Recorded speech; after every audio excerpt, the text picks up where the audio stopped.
समय की बात है। एक घने जंगल में एक बहुत चालाक लोमड़ी रहा करती थी, जिसकी दोस्ती लप्पू कौवे के साथ थी।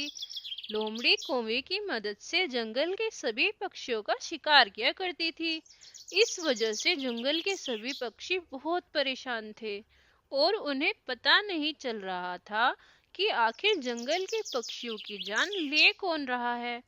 एक दिन सभी पक्षी चुगली पॉइंट पर बैठकर बातें कर ही रहे थे कि तभी लप्पू कौवा बोलता है। अरे भाइयों, मुझे लगता है कि कोई बाहर का पक्षी आकर हमारे जंगल के पक्षियों को मार रहा है। हमारे जंगल में तो कोई ऐसी हिम्मत नहीं करेगा। नहीं नहीं, मुझे तो लगता है कोई हमारे जंगल से ही है जो हमारे साथ धोखा कर रहा है और हमारे पक्षियों को मार रहा है। हाँ, कालू सही कह रहा है। मुझे भी ऐसा ही लगता है। हमें ये बात राजा जी को बतानी चाहिए। सब लोग बातें कर ही रहे थे कि लप्पू कौवा वहां से जाने लगता है। अरे ओ कलमुहे, अब तू कहाँ चला अपना ये मुंह उठाकर? हम सब यहाँ इतनी गंभीर बातें कर रहे हैं और इस लप्पू को देखो कैसे जा रहा है यहाँ से। अरे नहीं नहीं मौसी, वो मुझे कुछ काम याद आ गया है तो मैं जा रहा हूँ। और ये बोलकर लप्पू वहां से चला जाता है। तभी अंगूरी बोलती है। अरे दोस्तों, मुझे तो कभी कभी इस लप्पू पर ही शक होता है कि ये कुछ न कुछ गड़बड़ जरूर कर रहा है। हाँ अंगूरी, तुम सही कह रही हो। इस लप्पू पर तो मुझे भी शक है। वैसे भी ये पूरी रात इधर उधर भटकता रहता है। अरे मौसी, पर हम बिना किसी सबूत के ऐसे कैसे बोल सकते हैं? हमें खुद ही अपना और अपने बच्चों का ध्यान रखना होगा। हाँ हाँ, हम अब से रात को ध्यान रखा करेंगे और देखेंगे कि कौन हमारे जंगल की खबर बाहर के पक्षियों को दे रहा है। फिर सारे पक्षी अपने अपने घर चले जाते हैं। रात होते ही लोमड़ी लप्पू कौवे से कहती है।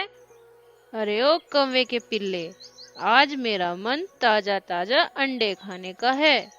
जा जल्दी जा और कहीं से मेरे लिए अंडे लेकर आ। अरे पर आज तो जंगल में सब जागकर पहरा देने वाले हैं। अगर मैं गया तो पकड़ा जाऊंगा। वो सब मुझे नहीं पता। मुझे बहुत भूख लगी है। जल्दी जा और मेरे लिए अंडे लेकर आ, नहीं तो तुझे पता है ना, मैं तुझे खा जाऊंगी। अरे नहीं नहीं, ठीक है, मैं जाकर देखता हूँ अगर मुझे कुछ मिलता है तो। फिर लप्पू छिपते छिपते जंगल के सभी घर में देखता है, पर सभी पक्षी अभी जागकर नजर रख रहे थे। फिर उसे एक घोंसले में दो अंडे दिखाई देते हैं, जो कि अंगूरी चिड़िया के थे। अंगूरी चिड़िया बाहर दाना लेने गई थी। अंगूरी का घोंसला मजबूत ना होने की वजह से लप्पू दरवाजा आसानी से तोड़ लेता है और अंदर रखे सभी अंडे को उठाकर भाग जाता है और लोमड़ी को जाकर दोनों अंडे दे देता है। अरे वाह, आज तो मजा आ गया अंडे खाने में। तूने इतनी मेहनत की है, ले तू भी खा ले अपने हिस्से का अंडा। उधर अंगूरी चिड़िया जैसे ही वापस आती है तो देखती है कि उसके अंडे घोंसले में नहीं है। वो जोर जोर से रोने लगती है। उसकी आवाज सुनकर सब पक्षी वहीं आ जाते हैं। हाय रे मेरे अंडे, मुझे लगा मैं बस थोड़ी देर में आ जाऊंगी, पर वो जालिम शिकारी इतनी देर में मेरे अंडे ले गया। अरे अंगूरी बहन, तुम अंडों को अकेला छोड़कर बाहर क्यों गई थी? ऐसे में उस शिकारी को अंडे लेने का मौका मिल गया होगा। वो दोनों बोल ही रही थी कि तभी टुनटुन मौसी कहती है। अरे दोस्तों, तुमने एक बात देखी?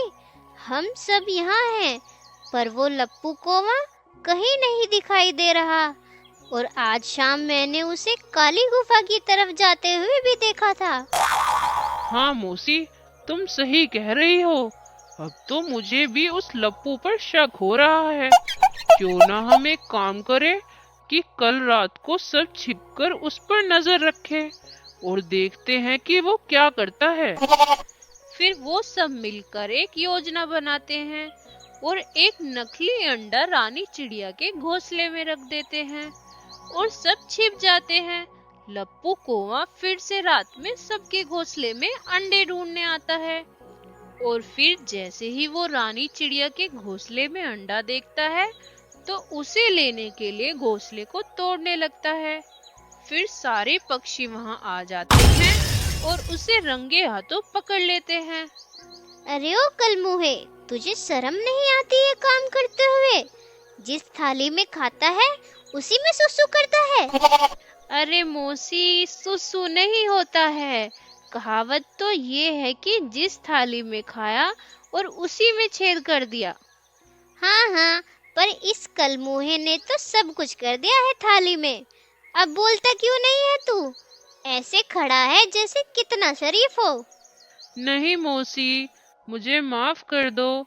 ये सब मुझसे वो गुफा में रहने वाली लोमड़ी करवा रही है। अगर मैं नहीं करता तो वो मुझे मार डालती। ये सब सुनकर रानी चिड़िया बोलती है, अरे दोस्तों, क्यों ना हम सब मिलकर एक योजना बनाए और उस चालाक लोमड़ी को उसके किए की सजा दे। नहीं तो ऐसे वो हमारे दोस्तों को मार मार कर खाती रहेगी। हाँ रानी, तुम सही कह रही हो। मेरे पास एक प्लान है और इसमें हमें लप्पू की मदद लगेगी। हाँ हाँ, ये लप्पू को हम तभी माफ करेंगे, नहीं तो इस कलमुहे को जंगल से बाहर निकाल देंगे। क्यों रे लप्पू, अब तू हमारी मदद करेगा कि नहीं? हाँ मौसी, मैं मदद करूँगा। मुझे अपना प्लान बताओ, मैं लोमड़ी के पास अभी जाता हूँ। फिर कालू सबको अपना प्लान बताता है और उसका प्लान सुनने के बाद लप्पू वहां से लोमड़ी के पास जाता है और उससे कहता है, तुम्हें पता है लोमड़ी बहन, मैंने दूर जंगल के पास एक बहुत बड़ा शिकार देखा है, पर मैं उसे उठाकर नहीं ला सकता। तुम्हें खुद ही वहां जाना होगा और अपने शिकार को लेकर आना होगा। अरे वाह, फिर तो हमें काफी दिनों तक खाना ढूंढने की जरूरत नहीं होगी। चलो जल्दी चलते हैं, कहीं कोई और उसे ना देख ले। फिर लप्पू उसे वहां ले जाता है जहां पर सब पक्षियों ने गोपी गाय को प्लान समझाया और बेहोशी का नाटक करने को कहा था। जैसे ही लोमड़ी गाय को देखती है तो उसकी ओर भागती है। तभी राजा जी के सिपाही जाल में लोमड़ी को पकड़ लेते हैं। क्यों रे कलमुही, अब आया मजा? कैसा लग रहा है अब जाल में फंसकर? आई बड़ी हमें खाने वाली। अब तुझे ये शिकारी चील ही देखेंगे। फिर राजा जी के सभी शिकारी चील लोमड़ी पर झपट पड़ते हैं और उसे नोच नोच कर घायल कर देते हैं। लोमड़ी वहां से अपनी जान बचाकर भाग जाती है और फिर कभी वापस उस जंगल में नहीं आती। फिर सब पक्षी लप्पू को भी माफ कर देते हैं और सभी जंगल में अपने परिवार के साथ आराम से रहने लगते हैं। तो बच्चों, अगर आपको हमारी कहानी अच्छी लगी हो तो लाइक, शेयर एंड सब्सक्राइब जरूर करें और अपने दोस्तों के साथ भी हमारी कहानी को जरूर शेयर करें। धन्यवाद बच्चों।